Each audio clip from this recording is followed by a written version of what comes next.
Assalamualaikum warahmatullahi wabarakatuh. Alhamdulillah wa syukurillah wa la hawla wa la quwata illa billah. Allahumma salli wa sallim wa barik ala Muhammad ibn Abdillah wa ala alihi wa sahbihi wa man wala. Asyhadu an la ilaha illallah wa asyhadu anna Muhammadan abduhu wa rasuluh. Kawan-kawan yang dirahmati Allah Subhanahu wa taala, kita panjatkan puji dan syukur kehadiratnya. Alhamdulillah pada hari yang mulia ini, di siang hari ini kita diberikan hidayah dan taufik sehingga bisa melanjutkan pembahasan ataupun pembicaraan dalam beberapa topik ilmu tajwid dalam mata kuliah tahsin. Pembicaraan kita masih berkaitan dengan hukum non sukun. Ya, kita selesaikan hari ini. Pembahasan kita masih berkisar pada topik nun sukun dan tanwin, hukum nun sukun dan tanwin. Untuk mengawali perkuliahan pada siang hari ini, kami menekankan kembali dua poin, silahkan diperhatikan. Yang pertama, kawan-kawan nanti setelah mendengarkan atau menyelesaikan perkuliahan teoritis ini, kawan-kawan langsung mulai praktek ya, mulai dihafalkan ayat-ayat pendeknya, kemudian sambil mendengarkan beberapa imam video silakan bisa browsing di YouTube, lihat aja nanti misal Imam Sudais, Imam Suraim, Imam Al-Qushairi dan sebagainya, banyak sekali untuk membandingkan sehingga ternyata letak perbedaannya di sini kurang lebih. Kemudian kita sendiri menjadi peka gitu loh. Karena kalau ilmu tajwid tidak dipraktekkan itu hampir pasti praktis kurang bermanfaat dan akan sulit gitu ya, akan sulit. Apalagi ini daring, penyampaiannya daring, itu akan lebih sulit lagi kalau kawan-kawan tidak aktif untuk mengulang-ulang, untuk mendengarkan, ya di-compare dengan dengan video para ulama qori di YouTube banyak kok, silakan dilihat. Dan kawan-kawan sendiri juga mulai menghafalkan, dipraktekkan juz amma, juz 30. Makanya ada beberapa kawan yang bertanya, boleh tidak mulai menghafalkan sekarang restorannya? Boleh, silakan dibuat saja kalau yang sudah siap. Nah, kemudian yang kedua, tadi silakan dicamkan betul penekanan materi ini apa gitu ya. Misalnya izhar, kemarin sampaikan izhar itu yang bagaimana, bacaan jelas, nun sukun atau tanwin bertemu dengan huruf halqi. Misalnya min hasanatin, min nih garis bawahi, min hasanatin, nun sukun dan ha, ini nun sukun bertemu ha, ini bacanya jelas, tekanannya di situ, min hasanatin. Tidak boleh suara perut, min hasanatin, meskipun minnya tidak dengung, tapi karena keluar dari perut tidak boleh, tidak sah, tidak sah ya, bukan tidak boleh, tidak sah ya. Kalau tidak sah berarti tidak terima, begitu ya. Karena tidak ada keterangan yang valid, yang jelas ya, bahwa ada makhrijul huruf yang berasal dari perut, tidak ada. Makhrijul huruf yang berasal dari perut, tidak ada. Atau dibaca tidak dengung sebenarnya, tapi memakai hidung, pakai suara hidung yang dikenal dengan bacaan khayshum. Min hasanatin, min hasanatin. Mungkin nggak berniat dengung dan dia dengung, tapi karena itu di hidung dan namanya dengung itu letaknya memang di hidung, mau tidak mau akan terkena gitu ya. Terlepas nanti ada ustadz, itu ada beberapa orang atau beberapa pemahaman katanya boleh bacaan dengan menggunakan istilah suara hidung, bacaan khayshum atau bacaan baton, bacaan perut dalam ilmu tilawah, itu lain persoalan. Tapi sebagaimana yang kita sampaikan kemarin, apapun bacaannya, apapun tilawahnya, tapi yang namanya membaca Al-Quran dengan tajwid dengan benar itu hukumnya pasti dan harus, wajib hukumnya. Jika ditinggalkan berdosa. Sehingga setiap yang benar insya Allah pasti benar, pasti baik, pasti sesuai, pasti indah. Namun sebaliknya tidak setiap yang indah itu pasti benar. Ya, untuk tahu benar enggaknya kembali ke hukum tajwid. Dan itu sudah bersanad gitu ya. Tinggal kita mencocokkannya aja. Oh, ini tidak cocok, betul-betul tidak sah. Itu izhar. Poinnya adalah membaca bacaan nun sukun atau tanwin bertemu dengan salah satu huruf khalqi, maka bacanya jelas. Min hasanatin misalnya, ya. Azabun, huruf ba, azabun azim. Itu ya. Biasanya dua kata. Jadi satu kata bertemu dengan kata yang depannya, kata huruf terakhir dari kata yang depan itu misalnya nun atau huruf bertanwin, kemudian ada huruf ain atau huruf khalqi yang lain, maka bacanya demikian, jelas, tanpa dengung, tanpa ditahan, langsung min hasanatin, min hasanatin. Tidak ada tekanan, ditahan juga nggak ada, ataupun dengung. Azabun azim, itu yang izhar. Kemudian yang idgham memasukkan ke huruf berikutnya, ya. Ada kata yang nun sukun ataupun kata yang bertanwin, di depan kata itu ada kata yang mana huruf awalnya adalah salah satu huruf yang kemarin disebutkan, yarmalun, ya, ro, mim, lam, wawu, nun. Maka itu bacaan idgham. Tinggal dibagi dua, khusus lam dan ro itu yang bila guna tanpa dengung, kemudian yang selainnya adalah biguna yang dengan dengung. Tapi semua dimasukkan sama, misalnya min ladunka, min ladunka, min ladunka, dimasukkan. Kalau yang bilang guna tanpa tekanan, langsung min ladunka rahmah, min ladunka rahmah, nun sukun tulam, tidak boleh min ladunka rahmah, tidak boleh, karena ini bila guna. Nanti kalau ditekan jadi ada gunahnya, ya, atau istilahnya menyalahi sifat aslinya. Kalau yang guna memang harus ditekan dan harus ada dengung. Guna itu artinya dengung, ya, kawan-kawan, dengung. Kita tegas kembali. Misalnya ada bacaan contoh yang lain yang huruf ya, ya. Wa minan nasi may yaqul, nun sukun bertemu ya, itu huruf idgham yang biguna. May yaqul, dua ketukan. Bahkan dalam beberapa pendapat, ada pendapat itu lebih sedikit tidak masalah, gunanya ditambah panjang dalam konteks, dalam batas kewajaran tentunya, ya. Misalnya wa minan nasi may yaqulu amanna billah. Man yaqulu, may yaqulu lebih dari 2 rakaat, tapi masih dalam batas-batas kewajaran, itu masih ditoleransi.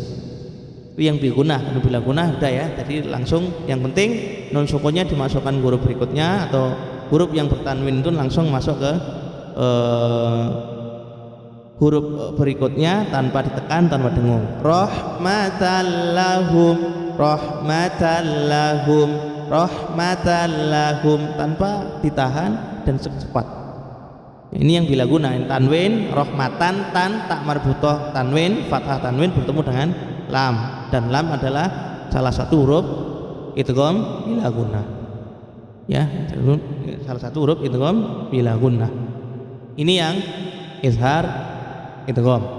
Nah, kemudian hari ini kita akan melanjutkan pembahasan yang ketiga. Pembahasan yang ketiga adalah bacaan iklab.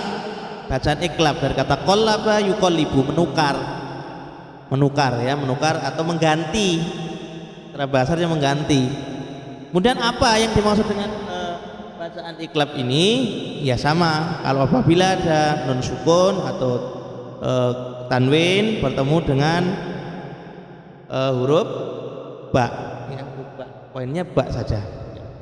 Nun sukun atau tanwin, ya, ini bertemu dengan huruf ba.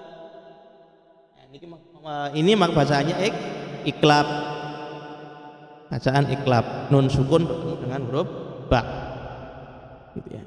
Itu namanya iqlab. Satu saja hurufnya ya. Kalau huruf halq itu kemana ada hamzah, ain, ghain, ha ada 5. Kemudian yang idgham itu ada ya, ra, mim, lam, wawu, nun ada 6. Nah, ini hanya satu saja. Huruf iqlab ini hanya satu saja, ba saja. Ada huruf ba. Jadi yang izhar ada 5, idgham ada 6 huruf. Kemudian yang iqlab ini hanya satu saja. Ya hanya satu saja, itu huruf ba. Kemudian cara membacanya bagaimana, kawan-kawan? Cara membacanya para ulama menyampaikan ada beberapa secara umum ada dua perbedaan, atau ada bukan dua perbedaan, lebih tepat ada dua model, atau dua cara dalam membaca bacaan iqlab. Ya, ada dua model, dua cara. Cara yang pertama, cara membaca bacaan iqlab model yang pertama, cara yang pertama adalah dengan memasukkan huruf dengan mengganti atau menukar huruf nun itu menjadi mim. Huruf nun sukunnya itu atau menjadi mim. Kemudian sertai dengung, jelas dengan gunnah ya, tetap dengan gunnah. Ya. Misalnya ada bacaan mim ba'di ma ja'athumul bayyinah. Ini mim ba'di mim ba'di mim non sukun berubah jadi mim gitu ya.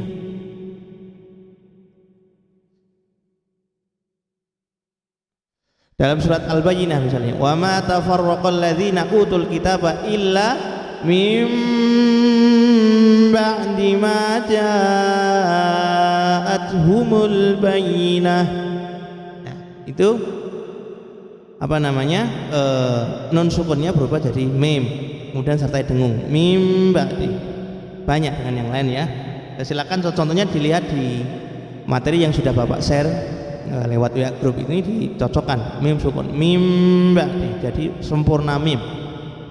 Nah, sempurna huruf mim menjadi mim, nonnya berubah jadi mim, baru nanti membaca baknya mim ba'di. Ini memang paling banyak memang di mim ba'di, ada hubungannya.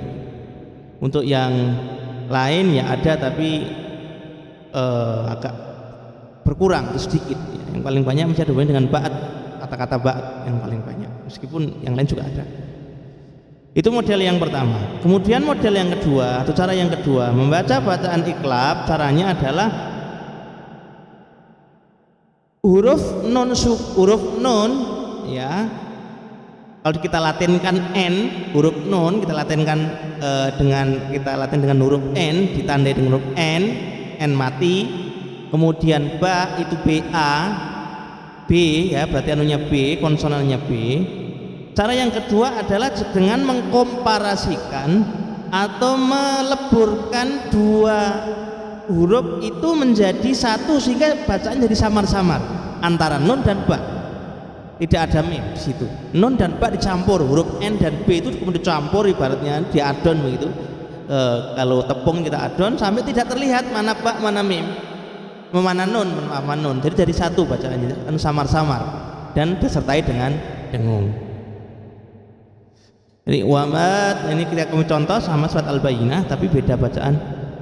Wa ma tafarraqal ladzina utul kitaba illa min ba'di ma ja'athumul bayyinah. Ya, jadi samar-samar. Cara yang mudah adalah bibir kawan-kawan, bibir atas dan bibir bawah itu dideket-deketkan, di apa namanya, disejajarkan, kemudian ditahan. Wa ma tafarraqal ladzina utul kitaba illa min ba'di ma ja'athumul bayyinah. Itu dua cara, dua model. Yang pertama tadi nunnya berubah jadi mim, kemudian dibaca dengung. Dan yang kedua ini dikomparasikan atau digabung dan semuanya dengan dengung juga. Secara pribadi sanad yang kami peroleh, ulama lebih merojihkan atau menguatkan model yang kedua. Jadi ketika ada nun sukun bertemu dengan ba atau bacaan iklab ya, iklab itu nun sukun tanwin bertemu dengan ba, itu disebut dengan bacaan iklab. Cara membaca atau model bacaan iklab yang dirojihkan, yang dikuatkan oleh para ulama qori, oleh para qori Quran, para qori istilahnya ya, para ahli Quran, itu dengan mengkomparisikan huruf nunnya atau tanwinnya itu n-nya gitu ya, n-nya itu dengan huruf ba-nya. Jadi samar-samar, tidak jelas. Miu ya. Dan sebagainya. Tuh. Itu ada dua model dalam membaca bacaan iklab. Nah, yang perlu kami tekankan, meskipun ada dua model dan ada yang dirojihkan yaitu model yang kedua, namun demikian kembali kepada awal pembahasan kita bahwa Quran ini tidak atau lebih tepat mengacu pada sah atau tidak sah, keabsahan sebuah hukum, bukan benar salah yang berimplikasi pada dosa atau pada hukum syariat, misalnya ada sunnah, mubah, bukan, tapi lebih ke arah sah tidak sah. Nah, yang diperintahkan dalam Al-Quran, warattil Qur'ana tartila, bilahkan membaca Al-Quran dengan tartil, itu artinya ya kita diperintahkan untuk membaca Al-Quran dengan benar, sesuai dengan absah, sesuai dengan jalur yang telah kita peroleh. Karena memang bacaan Quran, qiraatul Quran itu ada yang sahih ada 7 qiraah sab'ah, kemudian yang masyhur ada 7, kemudian yang sahih insyaallah wala alam yang kami ketahui ada 14 qiraat, 14 sanad jalur, bukan jalur ya, 14 qiraat model atau dialek baca Al-Qur'an itu ada 14 macam, itu yang masyhur. Kemudian yang sahih ada 7, sangat banyak sekali dan semuanya Rasulullah SAW pernah melakukan. Nah, sebagai ijtihad untuk menyatukan kaum muslimin ketika perluasan wilayah Islam, sudah Islam berkembang di mana-mana, sudah melewati jazirah, melewati negara Arab, sudah berkembang sampai ke Asia dan sebagainya. Islam dipimpin oleh para sahabat, maka Khalifah Umar bin Khattab membuat ijtihad berupa penyusunan Quran dalam versi Mushaf Utsmani. Kemudian bacaan yang dipakai adalah Jah Quraisy yang kita kenal dengan bacaan Hafs. Yang Quran yang ada di hadapan kita semua itu rata-rata adalah Quran Hafs, baik bacaannya, maksudnya tulisannya maupun lafadznya, cara membacanya itu bacaan Hafs yang paling banyak. Jarang kalau di negara kita Indonesia jarang yang ada Quran yang dengan versi qiraat lain, jarang, karena memang itu tidak direkomendasikan dan sebagai bentuk kalau dikatakan ijma, ya itu mayoritas ulama bersepakat bahwa untuk alasan persatuan kaum muslimin dan mengembalikan dialek atau mushaf Quran ini kepada dialek aslinya, maka disepakati adalah mushaf Utsmani, dalam artian mushaf yang dengan versi yang demikian, ya, bukan menunjuk pada sebuah bukan sebuah organisasi atau mungkin instansi tertentu, tidak, tapi ini lebih kepada model atau versi, ini mushaf yang dijadikan standar internasional Islam demikian. Kemudian bacaannya yang versi dialek Quraisy, ya, dialek Quraisy yang ini yang sering kita dengar sehari-hari mungkin di kampung, dan yang berkembang di Indonesia secara umum adalah dialek Quraisy. Dan kalau untuk melihat secara umum silakan dilihat biasanya sholat di Masjidil Haram atau Masjid Nabawi itu rata-rata menggunakan dialek Quraisy. Silakan kawan-kawan sekali lagi klik di YouTube, cobalah download atau mungkin langsung mendengarkan salah satu bacaan Imam Sudais, Imam Abdurrahman Suraim, atau mungkin kalaupun misalnya kawan-kawan yang muda karena senang lagunya yang bagus, bolehlah sesekali mendengarkan bacaan Syekh Musa Rosid misalnya. Meskipun secara pribadi saya tidak merekomendasi karena ada yang lebih baik, ya, seperti imam-imam Masjidil Haram ataupun Masjid Nabawi yang memang itu sudah memenuhi standar tertentu dan sudah baku, itu bacaannya bisa dipertanggungjawabkan secara ilmiah. Nah, alasan yang perlu ketahui, alasan Khalifah Umar bin Khattab mengapa memilih atau menetapkan sebuah kebijakan tentang mushaf Quran, karena Quran ini secara 30 juz secara utuh turun kepada Rasulullah SAW, dan itu dengan menggunakan lahjah atau dialek Quraisy. Termasuk bacaannya Rasulullah SAW kana min Quraisyin. Rasulullah SAW ini berasal dari suku Quraisy, yaitu bacaan suku Quraisy, gitu ya.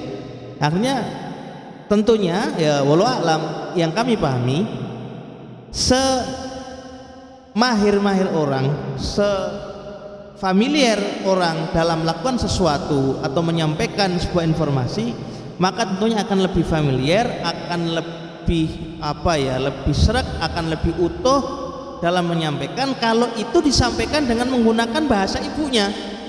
Dan dalam hal ini bahasa ibu Rasulullah SAW adalah Quraisy, lahjah Quraisy, dialek Quraisy.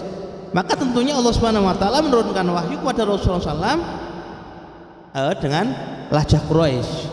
Dan ini yang menjadi standar untuk lahjah-lahjah yang lain. Kalaupun kita terima atau menolak, itu standar awalnya, syarat pokoknya adalah dengan Quran lahjah Quraisy. Banyak dulu sampai ada 14 yang masyhur, dan secara pribadi Allah alam Bapak juga belum pernah belajar yang itu, dan insya Allah akan kita dalami pada kesempatan yang lain. Tapi yang jelas ini sebagai fondasi awal, jangan sampai nanti wah ini kok berbeda, ini bacaan iklapnya kok berbeda, terus ini wah ini yang model NU, ini yang model Muhammadiyah, akhirnya lari ke situ lagi. Ini bukan menunjuk suatu organisasi atau enggak, tapi ini sebuah memang konsekuensi ilmiah. Ini dua-duanya boleh, dan Rasulullah pernah melakukan kedua-duanya karena sanadnya semua sama-sama sahih. Itu bacaan iklab. Kemudian yang terakhir adalah bacaan ikhfa, ya. Ikhfa adalah ketika ada nun sukun ketemu dengan huruf ikhfa yang sisanya ini.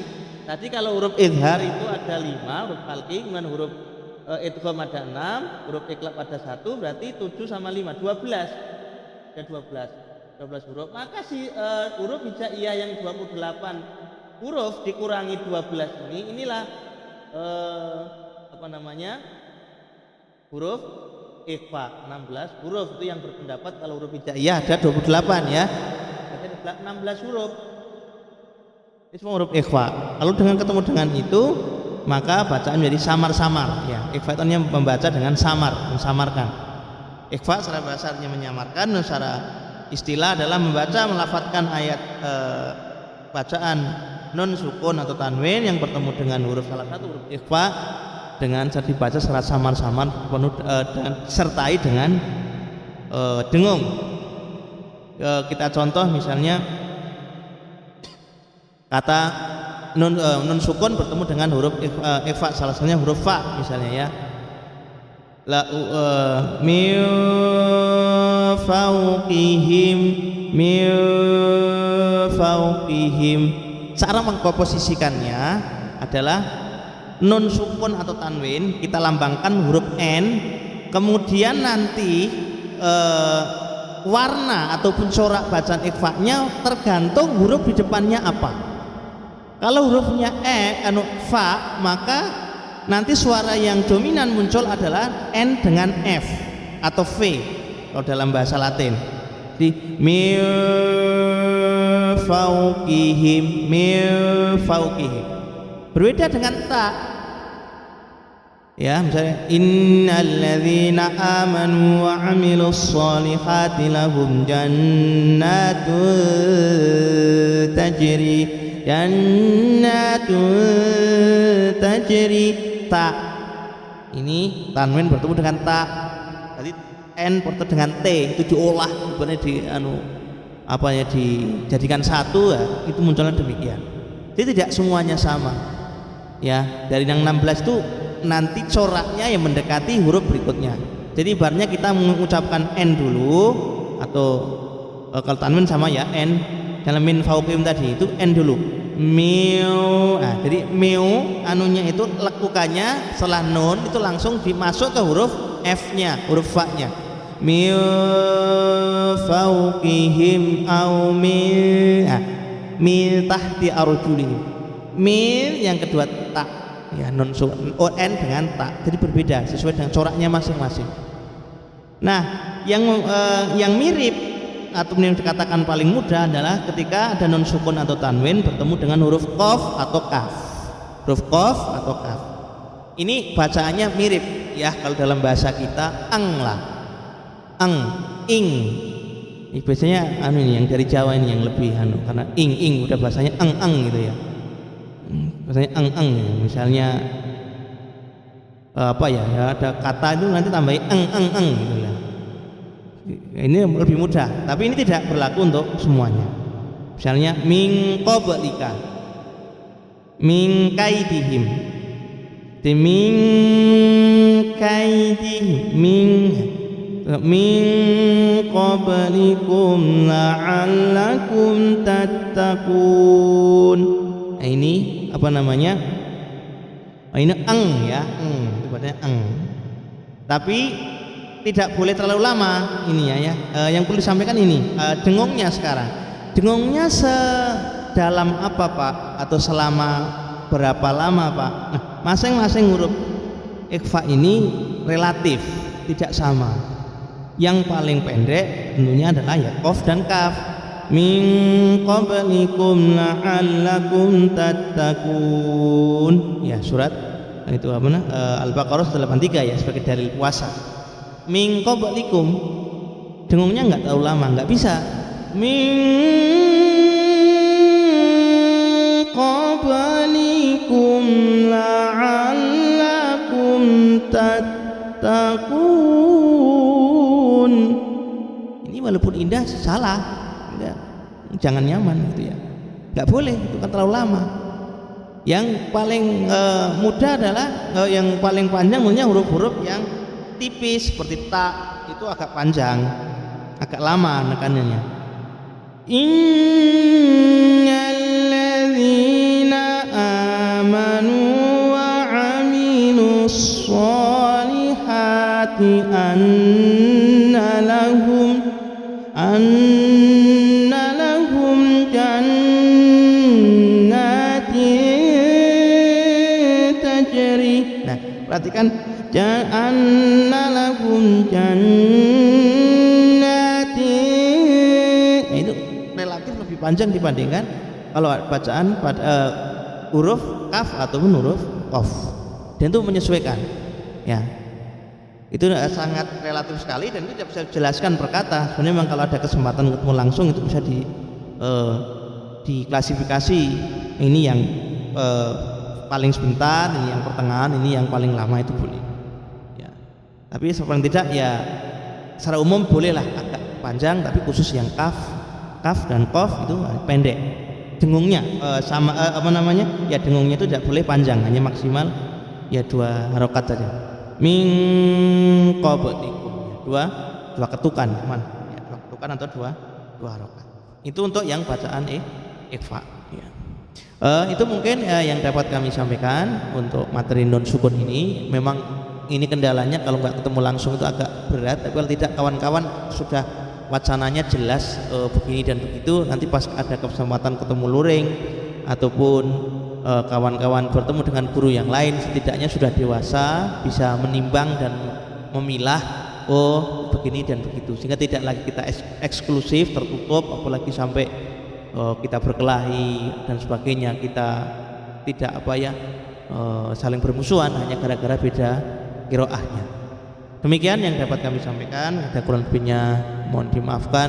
Wa akhiru da'wana alhamdulillahirabbil alamin. Assalamualaikum warahmatullahi wabarakatuh.